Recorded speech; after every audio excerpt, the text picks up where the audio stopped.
Halo sobat, welcome back to PPK Podcast Punyo Kita. Luar biasa. Apa kabar sobat? Tentunya semoga sehat dimanapun Anda berada. Ini saya agak sedikit formal, gak apa-apa ya sobat ya. Karena hari ini tamu yang kita hadirkan ini bukan sembarang tamu. Kita kasih pantun dulu nih untuk sobat-sobat. Bukan kacang sembarang kacang. Kacang dibeli dari Sengeti. Bukan undang sembarang undang, kita sudah mengundang Bapak Kajati Jambi. Selamat datang Bapak Dr. Hermon De Cristo SHMH, betul Pak? Terima kasih. Betul, terima kasih juga Bapak sudah hadir di podcast Punyo Kita, dan Bapak adalah orang spesial yang kita hadirkan di sini karena banyak banget yang ngantri pengen masuk podcast Pak. Luar biasa. Sehat Pak ya? Sehat, alhamdulillah. Kabar baik Pak ya? Kegiatan hari ini lancar Pak? Lancar. Lancar. Lancar. Dari pagi tadi Pak, luar biasa. Nah, sebelum kita membahas lebih jauh lagi Pak terkait dengan bagaimana peran dari Kejaksaan Tinggi Jambi dan hal-hal lainnya yang menjadi program dari Kejaksaan Tinggi Jambi, boleh mengenal lebih dekat dengan Pak Hermon, boleh Pak ya? Boleh. Boleh Pak ya. Jadi Pak Hermon ini aslinya orang mana Pak? Jambi. Jambi asli? Jambi asli. Sebelah mana Jambi Pak? Oh, Talambakung. Waduh, satu kampung dong kalau gitu sama saya Pak. Jambi Selatan Pak ya? Jambi Selatan. Kita anak Jamsel Pak ya? Iya, Jamsel.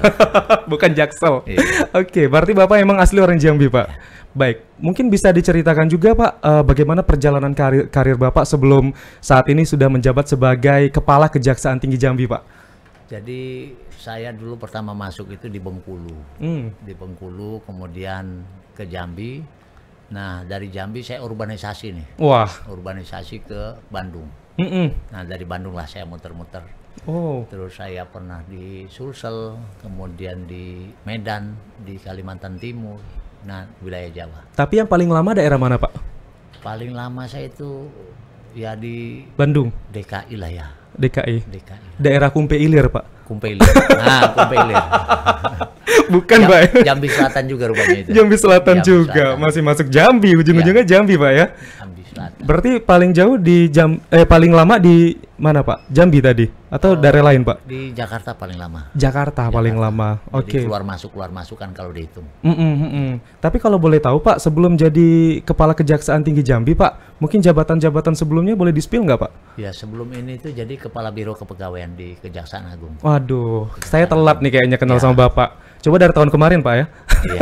Kebetulan juga podcast ini sekalian juga nanti saya sampaikan bahwa kita tuh ada formasi loh. Oh ya, siap. Nanti kita akan spill juga nih, karena dari tadi tuh banyak banget nih Pak, terutama follower saya Pak. Karena tadi saya udah sempat buat postingan di Instagram bahwa hari ini saya akan mengundang Pak Kajati ya, dan itu banyak banget pertanyaan yang udah masuk Pak.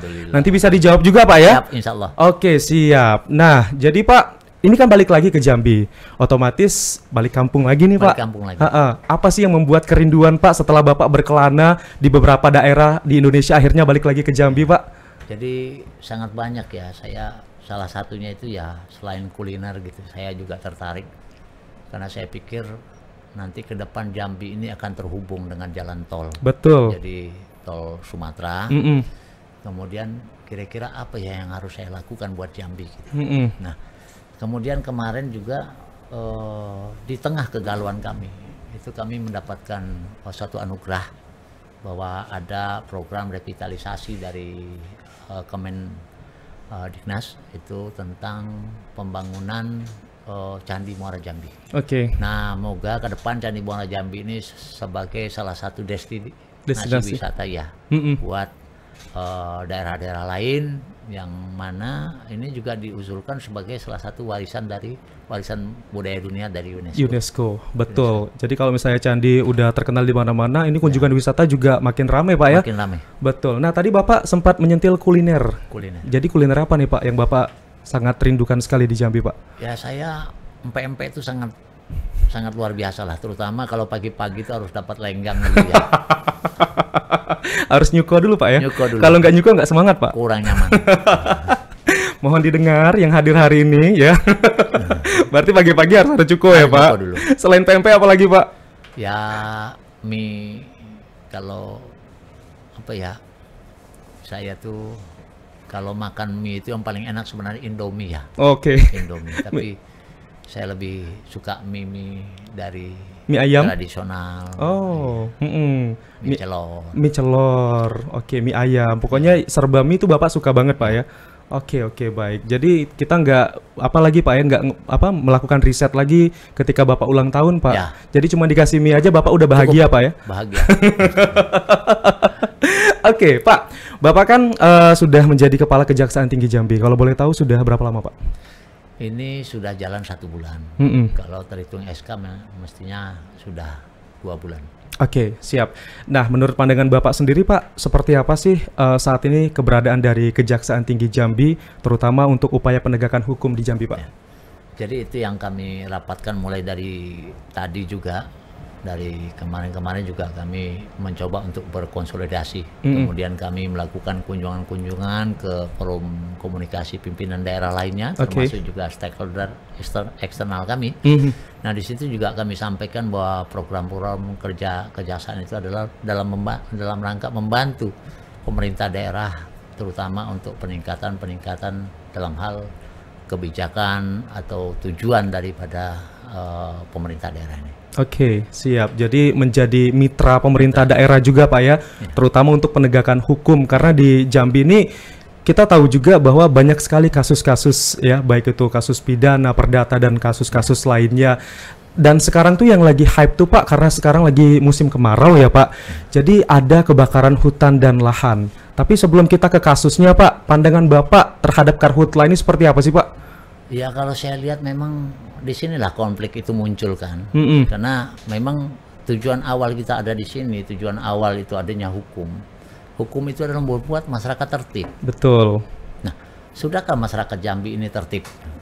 Kan bisa kita lihat dari kasus-kasus yang ada, itu kan sudah ada statistiknya ya, masing-masing gitu. Baik tindak pidana umum maupun termasuk juga karhutla ini, apakah makin hari makin menurun tingkat pelanggaran pidananya dalam kebakaran ini. Nah, itu yang menjadi bahan bagi kami. Kemudian kami lakukan introspeksi, kemudian kami konsolidasi, dan kami berusaha untuk bagaimana mencari suatu formulasi agar hal-hal ini ke depan juga dapat kita minimalisir. Oke. Jadi tetap siap siaga juga Pak ya, untuk upaya pencegahan dan juga penanganan karhutla. Baiklah. Jadi sejauh ini Pak, seperti apa peran dari Kejaksaan Tinggi Jambi Pak untuk terlibat langsung dalam penegakan hukum dalam kasus karhutla ini Pak? Ya. Jadi dari tim juga, tim di provinsi, kami juga bagian daripada tim itu sendiri. Jadi tim Satgas Pak ya, masuk tim Satgas Pak ya. Nah itu kami lihat juga banyak, mulai dari kami waktu Waka ya, kita sangat disibukkan betul. Sedikit di sini muncul kebakaran, muncul titik api lagi. Betul. Gitu. Nah saya lihat memang para pimpinan daerah di Provinsi Jambi ini sudah sangat siaga betul untuk mengantisipasi itu, mungkin belajar dari pengalaman-pengalaman terdahulu. Sehingga begitu ada titik api satu ya teman-teman, bahkan kemarin saya dengar itu dari teman-teman TNI dan Polri itu sudah camp 2 bulan di lokasi. Ini semangat yang luar biasa Pak ya, supaya kebakaran hutan dan lahan ini nggak semakin meluas, karena dampaknya itu luar biasa sekali. Betul. Dan sekarang sepertinya udah akibat ataupun dampak dari karhutla ini, ratusan hektar lahan di Provinsi Jambi itu dari 11 kabupaten kota juga banyak yang terbakar, terutama perkebunan masyarakat Pak ya. Betul. Nah ini saya perhatikan kan begini, kalau kita melihat ya, kan kita mencoba melakukan analisa. Kenapa sih muncul yang seperti ini gitu. Nah dari analisa-analisa inilah yang kami temukan, kemudian kami menjadikan ini juga menjadi program kami. Selain melaksanakan tusi dari kami masing-masing bidang, itu kami mencoba untuk pertama untuk memetakan dulu dengan hak guna usaha. Ya, kan ini kan berawal dari konflik lahan, konflik lahan, kemudian juga ada lahan yang terlantar gitu kan. Ini bagian-bagian daripada itu. Nah apa yang harus kita lakukan secara bersama gitu. Nah sudah barang tentu kami saat ini juga menggagas, kami mencoba untuk memetakan, kemudian mencari data-data tentang hak guna usaha, sehingga memang kami bisa mendapatkan data yang valid. Inilah HGU-nya. Nah mana yang menjadi lahan-lahannya masyarakat, mana nanti yang termasuk ke dalam program bina lingkungan, sehingga tidak terjadi tumpang tindih. Jadi pendataan itu penting sekali Pak ya. Karena kan yang muncul itu kan nanti begini, pada saat memang HGU dilaksanakan kemudian ada yang belum berproduksi atau belum terolah dengan baik, kemudian dimanfaatkan oleh orang-orang yang tidak berkepentingan, membuka lahan dengan cara ya yang cepat ya itu yang bakar, itu yang cepat gitu. Oke. Tapi sebenarnya kan Pak, kalau karhutla ini sepertinya rutin terjadi di Provinsi Jambi setiap tahun, dan mungkin kasus terbesarnya itu adalah karena ketidaktahuan juga mungkin, dan juga mungkin nih Pak ya, kurangnya sosialisasi sehingga terulang terus terjadi pembakaran lahan untuk memperluas area perkebunan. Nah, menurut Bapak nih sebenarnya bagaimana sih Pak sosialisasi dan juga mungkin edukasi kepada masyarakat yang diberikan sehingga masyarakat itu bisa menjadikan ini sebagai patokan agar untuk melakukan hal itu akan menimbulkan efek jera, Pak? Ya. Kalau di kami itu kan di awal memang kami usahakan untuk mencegah terlebih dahulu. Kami ajak masyarakat melalui program kerja di Kejaksaan itu ada namanya Binmatkum. Pembinaan masyarakat taat hukum. Nah, kita harus memahami dulu bahwa tujuan hukum ini adalah untuk tertib. Nah, kita menyadari semua bahwa kita juga dalam hal ini membuat kesepakatan. Jadi kadang kita menyerahkan hak kita kepada orang lain sehingga bagi kita itu menjadi kewajiban. Jadi hak kita tadi itu menjadi kewajiban bagi kita bahkan. Nah, itulah dalam rangka kita berbangsa dan bernegara. Kemudian apabila memang dalam hal upaya-upaya pencegahan tidak berhasil guna dan berdaya guna, makanya akan muncul nanti upaya-upaya penindakan. Nah, penindakan ini kita berikan juga dengan hukuman-hukuman yang maksimal sehingga nanti akan muncul efek jerah. Itu yang kami harapkan. Itu yang kami harapkan. Makanya data statistik yang harus kita peroleh saat ini, apakah memang program pelaksanaan penegakan hukum itu sudah memunculkan tujuan-tujuan baik, tujuan hukum itu sendiri maupun tujuan pemidanaan tadi.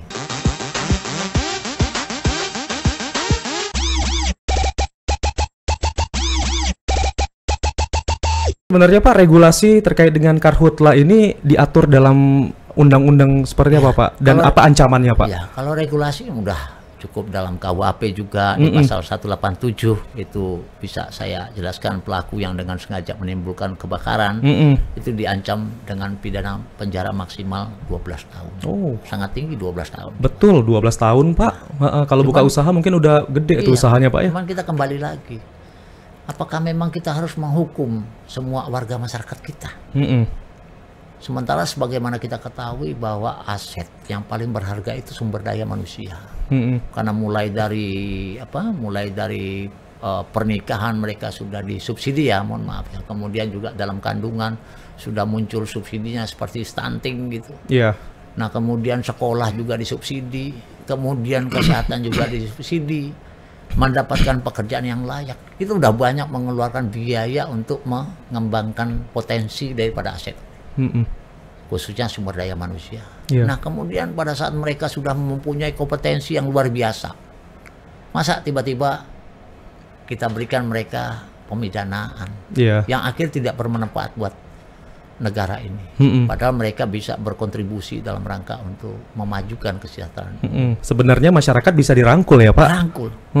Dan masyarakat juga harus memahami ini adalah untuk kepentingan kita bersama. Untuk kepentingan kita bersama.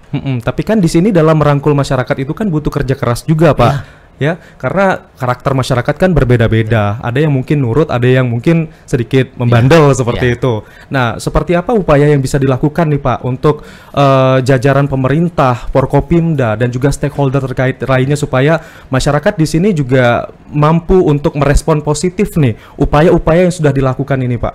Ya, salah satunya kan kita juga banyak program-program pemerintah ini yang berpihak kepada masyarakat, sangat banyak. Salah satu contoh juga dulu pada saat memang hutan dalam keadaan gundul, kemudian ada konsolidasi tanah, bahkan masyarakat diberikan bibit, bantuan ongkos tanam apa segala macam gitu. Itu sudah satu bentuk daripada kepedulian pemerintah kepada masyarakat. Pro rakyat ya Pak? Iya, yang nanti diharapkan masyarakat itu betul-betul merasa memiliki. Nah, hutan ini juga salah satu sebagai paru-paru dunia. Bagaimana kita juga bisa mendapatkan udara yang bersih kalau misalnya kita melakukan pembakaran lahan, apalagi gambut ya yang apinya di mana-mana. Kemudian kalau kita lihat struktur alam ini, alam itu seimbang. Nah, apabila kita merusak salah satu, secara otomatis keseimbangan akan terganggu. Contoh, saya pernah berbicara dengan stakeholder kami, kemudian anak-anak kami. Di dalam lapisan bumi itu ada air di atas ada batu di atas air. Kan lapisan bumi ada tanah, kemudian ada pasir, ada batu, ada air lagi. Kan berarti ngambang. Kan kalau kita logika nggak masuk akal gitu.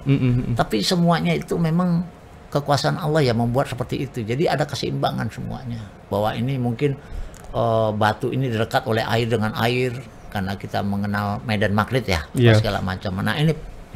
Nah kalau salah satu ekosistem itu rusak, sudah barang tentu mengganggu yang lain. Nah oleh karena itu kami berharap betul masyarakat agar betul-betul tidak hanya masyarakat, juga pelaku-pelaku usaha agar betul-betul berkontribusi lah dalam rangka untuk mengamankan karhutlah ini, jangan sampai terjadi lah. Karena itu tidak hanya mengganggu perekonomian kita, juga semua, termasuk transportasi, penerbangan. Saya pernah ngalami loh dulu. Iya, kabut asap ya, Pak ya. Asap. 5 tahun yang lalu kalau nggak salah ya, Pak. Ada waktu tahun 2015. 2005. Oh, luar biasa. Saya masih 2005. Belum tahu apa-apa kayak 2005, Pak. Nah, di situ saya kan waktu itu pulang lebaran ya. Oh mudik ceritanya, mudik. Pak. Mudik kemana? Jambi, Pak? Ke Jambi. Ke Jambi, siap. Nah, cari tiket, udah dapat tiket, rupanya delay atau memang nggak sama sekali terbang? Cancel? Nggak terbang, cancel. Akhirnya kami pakai mobil lah pulang. Di tengah jalan itu memang nggak kelihatan jalannya. Saking pekatnya. Saking pekatnya. Kemudian muncul hujan. Nah, hasil dari hujan ini, air yang kita harapkan sebagai sumber kehidupan ini sangat hitam. Karena bekas semua kan asap apa segala macam bercampur. Udah bercampur partikel-partikelnya Pak ya di luar ya. Kemudian menjadi hitam dan ini akan berdampak kepada kesehatan. Jadi mengganggu pernapasan ya Pak. Jadi kebakaran hutan ini kalau terjadi tidak hanya mengakibatkan orang lain yang rugi, tapi diri kita sendiri juga rugi. Oleh karena itu kami menghimbau betul, mari kita sama-sama pedulilah terhadap lingkungan ini. Betul, semua pihak harus peduli Pak ya, dan harus memberikan aksi yang nyata untuk kelestarian lingkungan. Karena kalau misalnya udah terlanjur rusak ini Pak ya, jangan sampai yang rusak ini malah makin meluas. Makin meluas. Itu yang dialami sekarang Pak ya, karena sepertinya untuk kasus karhutla ini juga semakin meluas di Provinsi Jambi, dan para pelaku dari karhutla ini pun satu persatu sudah dilakukan pemeriksaan. Sudah, pemidanaan. Pemidanaan juga. Pemidanaan juga ada, beberapa contoh gitu. Baik, kalau pastinya itu menjadi efek jerah lah bagi teman-teman. Ya kan kami nggak mungkin, atau pemerintah nggak mungkin itu membuat rakyat sengsara, nggak mungkin. Iya, tapi kenapa Pak ya, misalnya nih udah ketangkap nih satu pelaku karhutla, tapi masih ada lagi nih Pak pelaku lainnya. Otomatis yang pelaku ditangkap satu ini sepertinya belum diberikan pendidikan nih kepada pelaku calon-calon pelaku lainnya, sehingga mereka nekat juga nih Pak untuk membakar hutan. Kenapa Pak? Ya coba-coba. Asal-usul coba-coba, mungkin masuk ke pedalaman kan, nggak kelihatan gitu. Padahal yang namanya asap api ya, ini mohon maaf, kalau dari satelit yang ada di ITB itu kelihatan betul titik-titik asap ini. Kelihatan betul di mana ada titik-titik itu gitu. Nah makanya janganlah kita merasa bahwa hukum itu adalah buat orang lain. Tapi hukum itu adalah kesepakatan kita bersama. Mari sama-sama kita taati gitu. Jadi jangan kita berharap orang lain yang mentaati hukum, kita enggak. Misalnya contohnya di jalan gitu, kita mau belok kanan ya kasih sen lah, jangan nanti orang belakang yang harus ngasih kita lewat gitu supaya belok kanan. Betul, gitu. Ada lagi Pak yang lebih miris Pak, dia mau belok kanan tapi sennya ke kiri Pak. Nah itu yang menjadi persoalan. Makanya saya bilang mari sama-sama kita karena hukum itu kesepakatan kita bersama. Betul. Untuk menjaga keseimbangan antara hak dan kewajiban. Kalau bisa. Sehingga kalau itu kita laksanakan secara bersama, tentram. Nah dengan tentram itu kita sudah barang tentu akan dapat mewujudkan visi dan misi pendirian negara ini. Nah salah satu itu membentuk manusia Indonesia merdeka, berdaulat, adil dan makmur. Yang tujuannya salah satunya yaitu selain mencerdaskan kehidupan bangsa, mensejahterakan masyarakatnya, rakyatnya. Nah bagaimana kalau misalnya kita mau membuat masyarakat sejahtera, kemudian APBN atau anggaran-anggaran yang ada terbuang percuma untuk memberantas atau untuk memadamkan api dari karhutla ini. Kan mestinya uang itu bisa dimanfaatkan buat yang lain, sehingga jalan-jalan bisa mulus gitu loh. Jadi nggak sia-sia juga Pak ya untuk APBN yang dikeluarkan ini Pak ya. Ya sekarang kan nampaknya Habis itu kebakaran lagi, keluar lagi ke sana, mesti kan uang itu bisa kita manfaatkan. Padahal tanpa kita bakar, dengan kita olah, tanah mungkin akan lebih subur. Iya, mungkin pengeluaran dananya tuh lebih minimal ketika melakukan pencegahan daripada penanganan seperti itu Pak ya. Bisa bantu bibit, misalnya ongkos tanam, mungkin bisa jadi. Iya, karena manfaatnya juga beragam lagi Pak ya. Dan buat masyarakat juga, bukan buat pemerintah. Iya, balik-baliknya ke masyarakat. Balik ke masyarakat. Sejahtera masyarakat kita senang juga Pak ya. Jangan makin makmur kan kita makin enak. Iya. Biaya kesehatan nanti bisa gratis gitu, pendidikan gratis. Betul. Kalau perlu ongkos pesawat gratis kan lebih luar biasa lah kalau untuk masyarakat kan. Wah, saya healing terus nih Pak kalau ongkos pesawat gratis Pak. Ya kalau udah makmur kan iya, bisa jadi. Betul. Jadi masyarakat di sini yang akan bisa menjadi aktor dan juga aktrisnya Pak ya untuk mengelola sendiri sumber daya alam yang ada di dunia ini Pak ya. Sangat betul. Sangat. Oke, Pak, ini terkait dengan apalagi tusi dari ini Pak ya, Kejaksaan Tinggi Jambi Pak ya, yang saat ini mungkin sudah melakukan menerima laporan juga dari penyidik kepolisian sehingga bisa diproses di Kejaksaan Tinggi Jambi untuk pelaku karhutla ini. Nah, sampai sekarang Pak, ini sudah ada berapa kasus ataupun mungkin SPDP istilahnya Pak ya, kalau di Kejaksaan Pak ya. Jadi mulai dari awal memang sudah banyak kasus-kasus yang ditangani ya, baik dari kepolisian kemudian dilakukan penuntutan oleh jaksa penuntut umum di tingkat persidangan gitu. Nah, dari beberapa kasus ini saya perhatikan tuh makin hari itu jalur koordinasi antara para penegak hukum itu terutama penyidik dengan penuntut umum makin berjalan. Nah, saya lihat sudah tidak begitu banyak lagi yang penanganan perkara yang menunda-nunda, nah, ibaratkan asas cepat, sederhana dan biaya ringan ya. Gercep Pak ya. Ya, dengan jalur koordinasi itu sudah mulai terlihat bahwa pelaksanaan penanganan perkara itu sudah terintegrasi sehingga memang dihasilkan proses atau azas sederhana, cepat dan biaya ringan itu dapat terlaksana dengan baik. Oke, berarti memang selalu berkolaborasi Pak ya, dan juga merespon cepat seperti itu. Bagaimana upaya penegakan hukum ini memang bisa dilakukan secara adil untuk masyarakat di Provinsi Jambi, dan bagi mereka yang melanggar juga harus menerima konsekuensi hukumnya. Pak ya, tadi konsekuensi hukumnya ini nggak main-main Pak ya, ada 12 tahun penjara, ada 10 tahun, ada 10 tahun juga, tahun denda 10 miliar, banyak. Ini 10 miliar loh Pak. 3 miliar, paling rendah 3 miliar, paling tinggi 10 miliar. Gitu. Kan betul. itu duit semua. Betul Pak, kalau campur daun kan nggak mungkin Pak. Nggak mungkin. Jadi maksud saya ngapain lah kita melanggar gitu, kalau itu akan berdampak kepada diri kita sendiri, kemudian juga hak-hak asasi kita merasa akan dibatasi. Kan pemidanaan itu pembatasan juga. Walaupun tujuannya tadi adalah efek jerah atau pembinaan. Supaya masyarakat yang lain tidak melakukan itu. Tapi kalau jangan teriming-iming lah, dikasih uang sekian, kemudian ayo coba bersihin ini dengan cara begini cepet. Yang cepat itu biasanya izika-miziko ya. Nah, terkadang Pak kalau orang lagi butuh duit Pak, biasa diterima tuh Pak kayak gitu Pak. Ya, sekarang kan saya pikir begini, kalau kita berdoa dan berusaha, ya insya Allah uang itu mengikuti, rezeki itu mengikuti kita. Karena kalau dilihat dari mata uang ya, mohon maaf ya, kita cuman kakinya 2. Iya. Tapi uang itu, rezeki itu kakinya lebih daripada 3. Contoh yang tanda tangan aja kakinya berapa orang tuh, BI, gubernur BI, ini yang tanda tangan terus gambar lagi di uang itu kan ada gambarnya. Itu hitung kaki itu banyak. Makanya kalau kita kejar, dia kenceng larinya. Tapi kalau kita tunggu, insya Allah dia akan cepat datang sendiri Pak ya. Tapi kembali lagi, doa dan usaha. Betul. Nah, doanya baik, usahanya baik. Jangan doanya baik, usahanya nggak baik. Akhirnya hilang juga.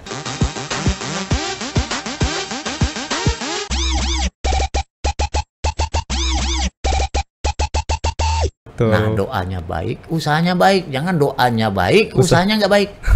Akhirnya hilang juga. Ini nggak sinkron Pak ya. Sinkron. Tetap dapat duitnya, cuman habisnya cepat ya Pak. Ya. Nah, ini untuk perkara tadi ya. Di Tanjung Jabung itu sudah ada 2, saat ini berkas tahap 1, kemudian di Merangin ada 1 perkara, kemudian di Muaro Jambi ada 2, di Kejaksaan Negeri Tebo itu ada 4, kemudian Batanghari juga ada 1. Jadi kalau kita hitung semua 8, 10. Ada 10? Sudah 10 Pak ya? Tapi ini mayoritas untuk perkaranya Pak, apakah pelakunya perseorangan atau ada yang dari korporasi atau perusahaan Pak? Rata-rata yang itu perseorangan yang muncul. Rata-rata itu yang muncul itu perseorangan. Nah mungkin ke depan ini dengan pola-pola yang kita bisa lebih mendapatkan pelaku utamanya seperti apa gitu. Karena yang jadi korban lagi-lagi masyarakat ini. Lagi-lagi masyarakat. Bahkan tidak mungkin juga kalau kita lihat bahwa masyarakat itu butuh sekian ratus hektar, sekian berapa banyak sih mereka kalau mau mengolah tanah, paling nyangkul sehari itu bisa paling berapa petak. Nggak nyampe 1 hektar ya Pak ya dalam 1 hari ya. Betul. Oke, berarti di sini memang harus menyasar nih Pak, karena kan untuk sosialisasi ini mungkin nih Pak ya, mungkin saja itu hanya di skala ruang lingkup yang tidak terlalu mendalam, sampai mungkin ke daerah yang terpelosok, sampai daerah yang tertinggal. Nah, dan di sini juga potensi untuk pelaku karhutla ini bisa jadi itu akan dilakukan oleh para penduduk yang berada di pelosok dan juga di daerah tertinggal tadi Pak. Nah, bagaimana nih Pak upaya yang bisa digencarkan supaya sosialisasi ini nyampe merata semua gitu loh Pak? Ya makanya kami itu coba mencari formulasi lain. Formulasi lain itu seperti apa di bidang intelijen ya. Kejaksaan itu menyelenggarakan fungsi penegakan hukum. Jadi penegakan hukum itu hukum baik hukum privat maupun hukum publik. Nah oleh karena itu kami mengarah dulu ke pemilikan nih, HGU-nya kita dulu. Kan bisa jadi kan munculnya dari sana karena ada HGU yang terlantar, kemudian dimanfaatkan oleh orang gitu, pendatang masuk gitu, kemudian didompleng oleh oknum-oknum tertentu. Udah kita bangun. Karena kalau masyarakat sendiri rasa saya 2 hektar itu udah cukup lah buat mereka untuk dan itu udah membutuhkan tenaga yang luar biasa mereka ngolah tanahnya. Oke, bisa juga dimanfaatkan untuk perkebunan Pak ya. Perkebunan. Itu luar biasa banget 2 hektar ya. Kalau ditanamin jagung semua. Tanamin jagung. Mantap tuh Pak ya. Kenyang kita. Betul. Bisa makan bareng jagung kita Pak ya. Perkedel jagung. Tanda-tanda nih. Tanda-tanda. Oke Pak, tadi kan selain perorangan ya Pak ya untuk pelaku dari karhutla ini, kalau untuk yang korporasi pernah ditangani Pak? Pernah juga ditangani. Pernah juga? Korporasi ya, pernah juga. Makanya kami mencoba menginventarisir dulu. Jadi nanti dalam rangka pelaksanaan program-program kejaksaan ke depan itu, kami kira-kira mana yang lebih banyak pelakunya, apakah korporasi atau masyarakat, sehingga kita menyasar untuk melakukan suatu pembinaan masyarakat tahan hukum tuh ke tempat-tempat yang seperti itu, sehingga diharapkan ke depan tuh lebih efektif dan efisien. Tapi Kejaksaan Tinggi juga ada nggak Pak actionnya ke korporasi dan juga perusahaan untuk memberikan warning kepada mereka? Kami selalu mengumpulkan para stakeholder eksternal, itu kan stakeholder eksternal ya. Kami memberikan pertimbangan hukum, kemudian juga memberikan pendampingan hukum. Kemudian juga kami memberikan program-program penerangan hukum. Nah, penerangan hukum, kenapa penerangan hukum? Karena orang udah ngerti hukum, tinggal makin diasah aja. Kalau penyuluhan kan mungkin dari yang nol, sehingga kita harus membuat masyarakat juga mengerti hukum, gitu, melek hukum. Memulai dari awal lagi Pak ya? Mulai dari awal. Tapi untuk ini sudah kita lakukan penerangan hukum, dan bahkan dalam berbagai kesempatan kami menyampaikan juga kepada teman-teman, mari sama-sama kita wujudkan tujuan pendirian negara ini. Ya, ada visi dan misinya. Nah, salah satunya itu jangan kita mengorbankan kepentingan orang banyak untuk mendapatkan keuntungan pribadi. Oke, siap. Nah, untuk karhutlah ini kan Pak menyasarnya ke hukum pidana ya berarti Pak ya? Pidana. Hukum pidana. Tapi kan ada aturan hukum lainnya yang ada di Indonesia seperti perdata dan juga mungkin ada tata usaha negara atau administratif. Nah, pernah nggak Pak untuk pelaku karhutla ini juga menyeret ke hukum-hukum lainnya Pak? Iya, jadi sebenarnya semua ada, seluruh Indonesia ini ada. Jadi mereka konflik lahan, kemudian cara keperdataan apa segala macam itu pernah juga terjadi. Nah, makanya kita saat ini gitu, yang program saya coba untuk dengan teman-teman yang di Kejaksaan Tinggi Jambi, khususnya di bidang intelijen, kemudian kami bahu-membahu dengan bidang Datun dan Pisus untuk nanti mencoba menginventarisasi. Kira-kira mana sih lahan-lahan yang terlantar, yang belum dimanfaatkan, yang akan menjadi sumber masalah nanti. Nah, makanya secara privat, secara hukum perdata kita coba selesaikan dulu konflik-konflik keperdataan mereka. Memang harus di-clearkan dulu, Pak ya? Clearkan dulu. Tapi contoh kasusnya nih Pak yang bisa menyeret ke dua hukum tadi apa tuh Pak? Oh, ini kan nanti dari hasil ini kalau nanti ditemukan bahwa memang ada HGO yang terlantar, kemudian akan kami coba untuk usulkan, kan kita di Undang-Undang Pokok Agraria itu ada Lanrepom namanya. Nah, jadi reformasi di bidang pertanahan. Yang ujung-ujung reformasi di bidang pertanahan Lanrepom ini nanti adalah redistribusi tanah, distribusian tanah kembali kepada masyarakat. Jadi masyarakat juga yang menikmati. Masyarakat yang mendapatkan hasilnya lagi nanti Pak ya. Karena kita juga memiliki misi untuk bisa membuat masyarakat juga sejahtera ya Pak. Ya kan semuanya sebesar-besarnya untuk kemakmuran rakyat. Masyarakat.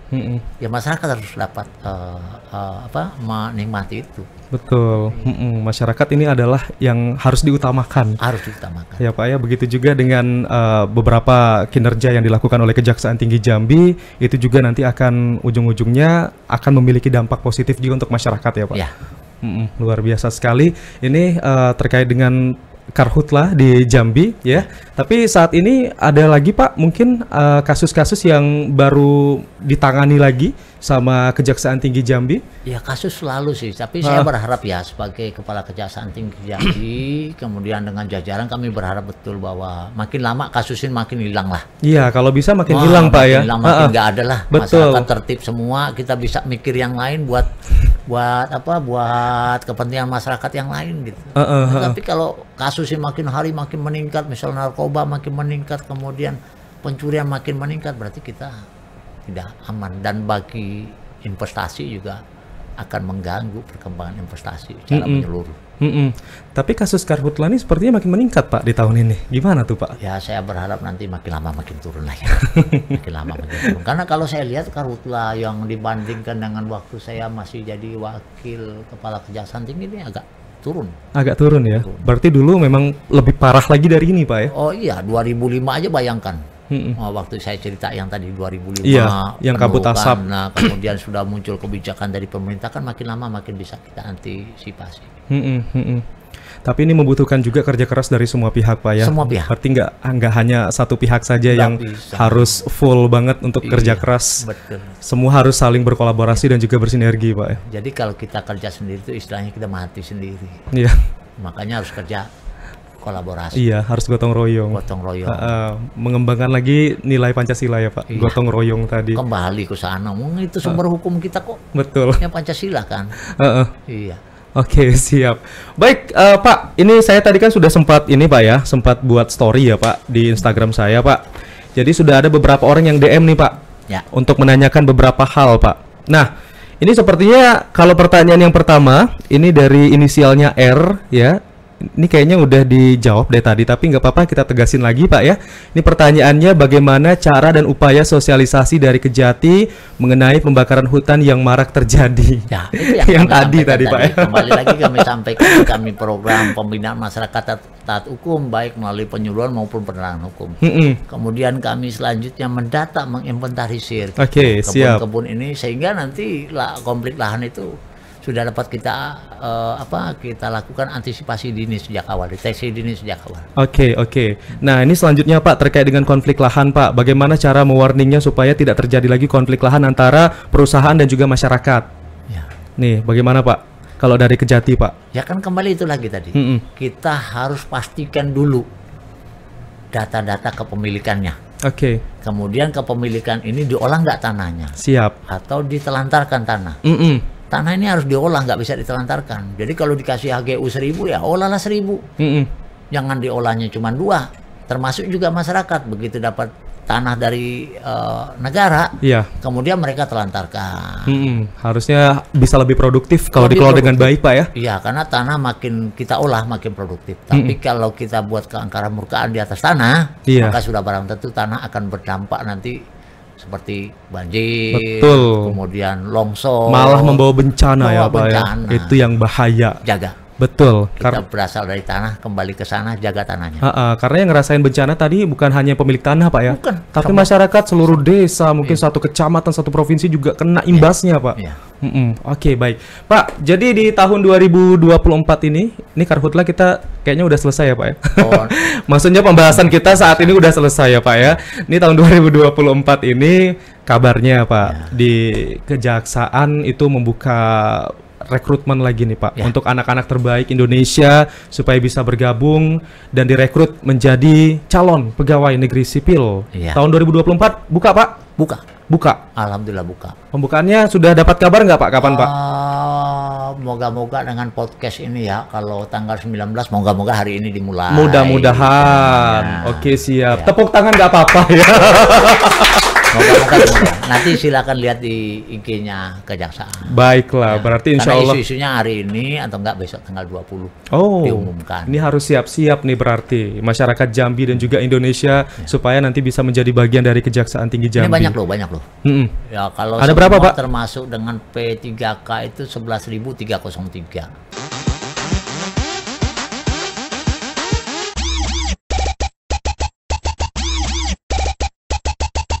Banyak juga ya. Kalau untuk ASN, CPNS, PNS itu 9864.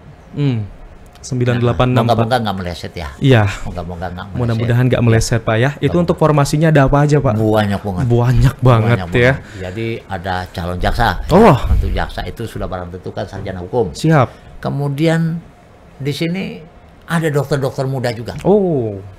Jadi untuk S1, nih saya bacakan aja. Boleh Pak. Ya. Sekalian kuotanya berapa gitu, Pak ya? Nah, untuk CPNS tenaga kesehatan ini ada dokter umum, dokter gigi, apoteker, kemudian nutrisionis, asisten apoteker, bidan, perawat, peranata laboratorium kesehatan, kemudian tenaga sanitasi, terapis gigi dan mulut. Nah, kemudian tenaga promosi kesehatan dan ilmu perilaku atau penyuluh kesehatan masyarakat. Nah, untuk sarjana-sarjana sosial lainnya itu juga ada dari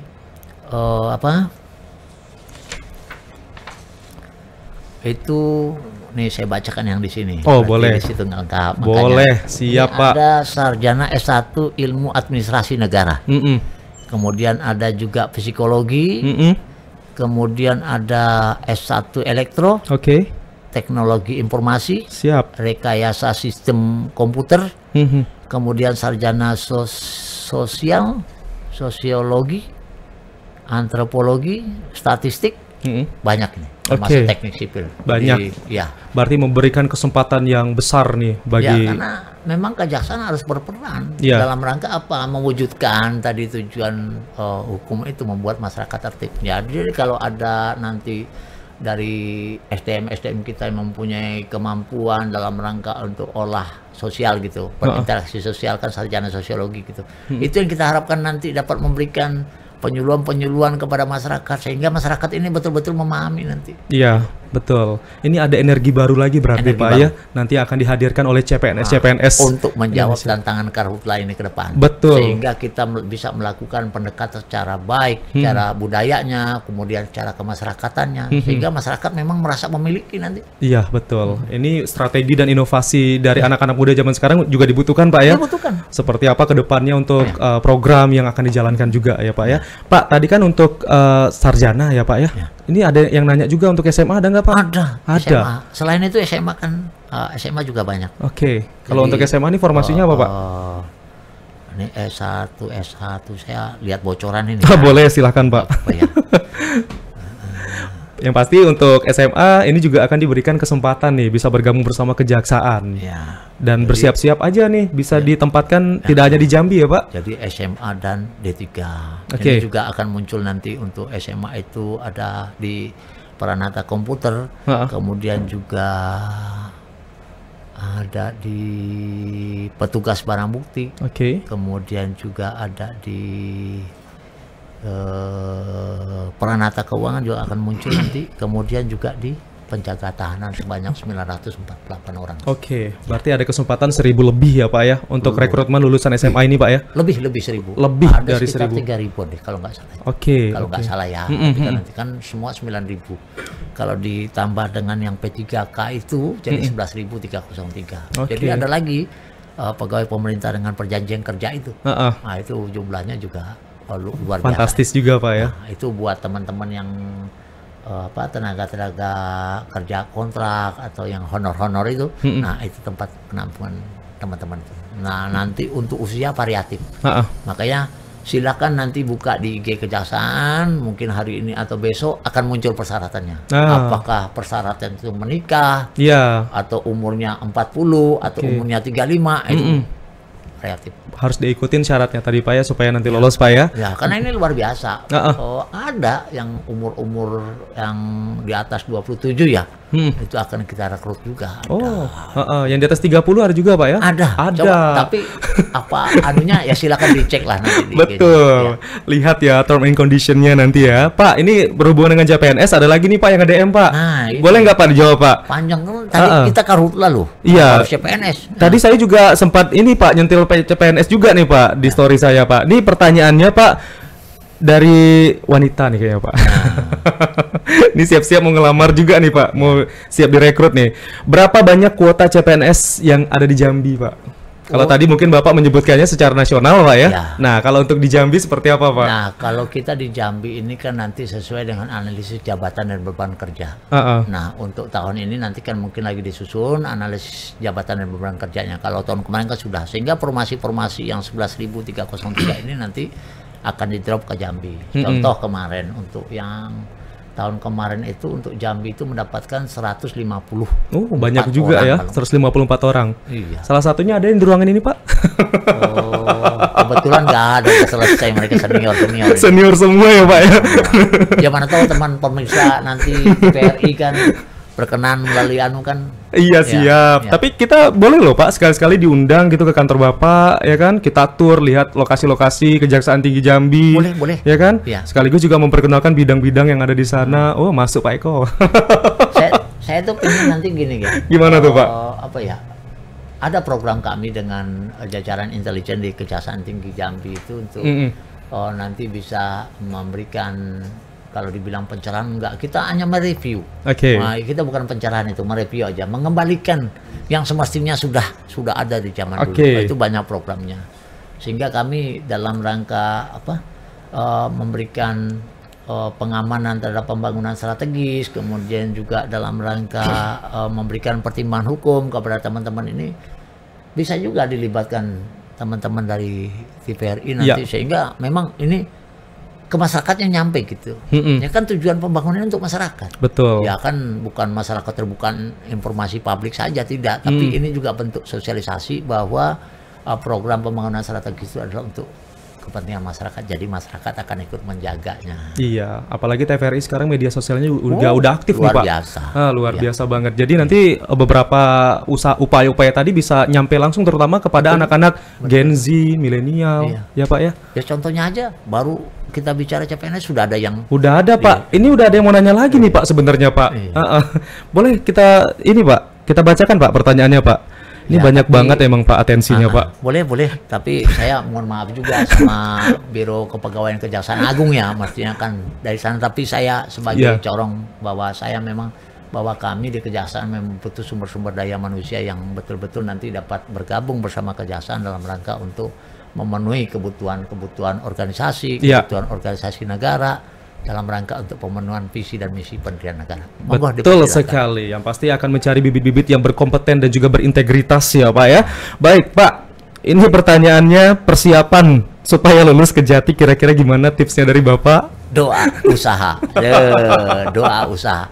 Tapi sekali lagi saya sampaikan di berbagai kesempatan, khusus untuk diri saya, dan saya tularkan kepada teman-teman semua, sobat TVRI juga saya sampaikan bahwa kamu pasti bisa. Iya. Pasti lulus. Kalau kamu mau lulus, berdoa. Nah, jadi maunya itu yang kadang-kadang kan separuh hati. Betul. Mau tes, aduh nanti nggak lulus, jangan.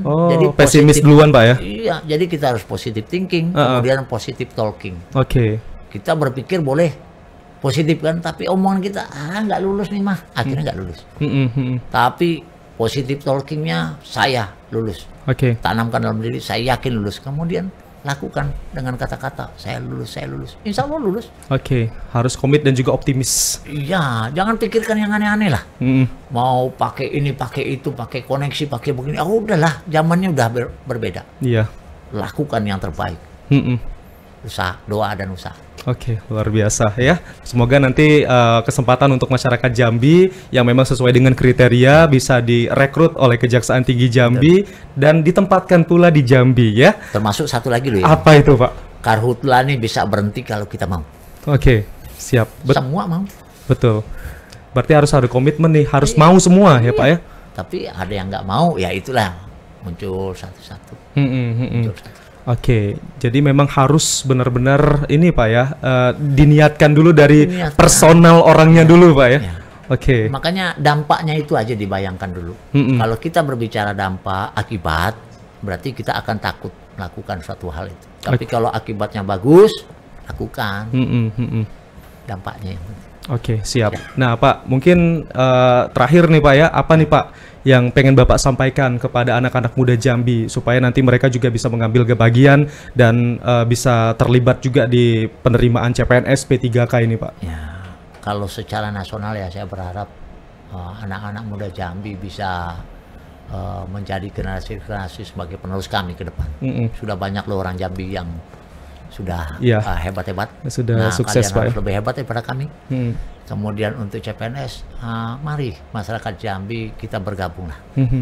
Kalau kalian mungkin mempunyai minat dalam hal nanti kemasyarakatan, kemudian pengabdian masyarakat, yang mungkin lebih tepat kalian memilih kejaksaan.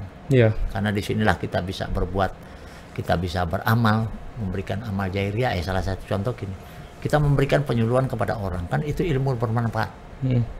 Yang tadinya orang nggak ngerti, akhir mengerti.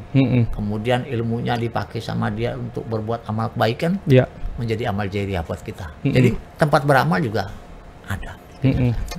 Luar biasa. Semoga nanti memang benar-benar mendapatkan putra-putri terbaik Pak ya, yang juga bisa membantu kinerja dari Kejaksaan Tinggi Jambi, terutama juga untuk pencegahan dan juga penanganan karhutla dan juga penegakan hukum dari kebakaran hutan dan lahan di Provinsi Jambi. Wah, sebenarnya ini pengen banget nih saya masih ngobrol sama Bapak 3 jam gitu atau 5 jam. Tapi sayang sekali nih Pak, durasi kita udah terbatas banget Pak. Itulah masalahnya. Semoga nanti di lain kesempatan kita bisa berjumpa lagi Pak. Bisa ngobrol lagi, berbincang lagi terkait banyak hal dari Kejaksaan Tinggi Jambi. Hal apa saja. Betul sekali. Karena tugas kejaksaan itu banyak. Tidak hanya di bidang penuntutan. Yang paling banyak itu semestinya ya di bidang intelijen. Siap. Karena dia di bidang ideologi, politik, ekonomi, keuangan, sosial, budaya, pertahanan, rakyat semesta. Iya, betul. Mencakup semua Pak ya. Mencakup semua. Baiklah kalau gitu Pak, semoga nanti ada kesempatan mampir lagi ke TPRI Jambi Pak ya. Siap. Kita bincang-bincang lagi Pak. Dan mungkin nanti followers saya biar nanyanya lebih banyak lagi Pak ya. Terima kasih banyak Pak. Tapi sebelum saya akhiri podcast ini, mohon izin banget Pak ya, Bapak saya kasih satu challenge Pak. Challenge-nya cukup gampang Pak. Ucapin terima kasih sudah menyaksikan podcast Punyo Kito. Tapi pakai gaya Pak. Gayanya tuh teman saya. Bebas ya. Dari Kejati gayanya bebas Pak. Gimana aja katanya Pak. Ayo Pak, kameranya yang di sini Pak. Monggo. Terima kasih sudah menyaksikan podcast TVRI Punyo Kito. Luar biasa. Terima kasih sobat sudah menyaksikan saya dan juga Pak Kajati Jambi di podcast Punyo Kito. Sampai jumpa. See you.